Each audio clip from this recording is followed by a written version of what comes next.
आज मला जायचं होतं नाक्यावर, फक्त माझी गाडी आणायला. तर दिन्याकाच्या रिक्षामध्ये लिफ्ट घेऊन पोचलो नाक्यावर. जसा पोचलो नाक्यावर तसा माहीत पडला माझ्या गाडीची किडनी खराब झाली. तशीच किडनीला उचलली नेला डॉक्टरकडे दाखवायला.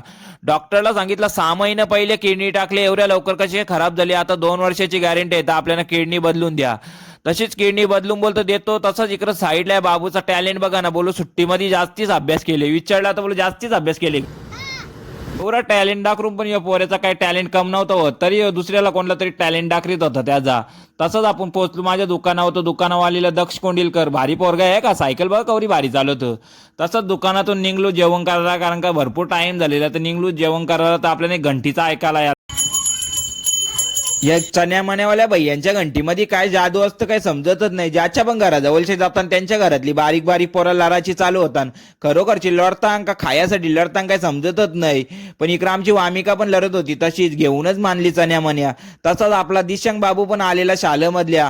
पक्का ऊन होता मगून दिशांग बाबूचा रुमाल आणलेला डोक्याला. जसा दिशांग बाबूनी रुमाल फेकून दिला तसा मला पण काहीतरी याद आला. आम्ही पण शाळेमधले आले असं दप्तर फेकून द्यायचो. तसं दिशांग बाबूनी रुमाल फेकला.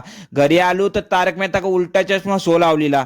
जेवण बनायला 20 मिनिटं बाकी होतं, तर आईने पॉपकॉर्न बनवलेलं. तसंच आपण पॉपकॉर्न खात घेतलेलं आणि तारक मेहता का उलटा चष्मा लागलेला.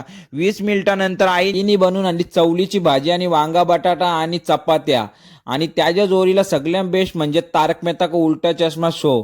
चपात्या आणि चवलीची भाजीनं त्या जोडीला तारक मेहता का उलटा शो बघून लगेच झाला ना आपण गेलो सीधा आपल्या रूममध्ये गेल्या गेल्या कोठी सगळ्यात पहिले म्हणजे गरमी एवढी होती, तर सगळ्यात पहिले आपण एसी चालू करून घेतली.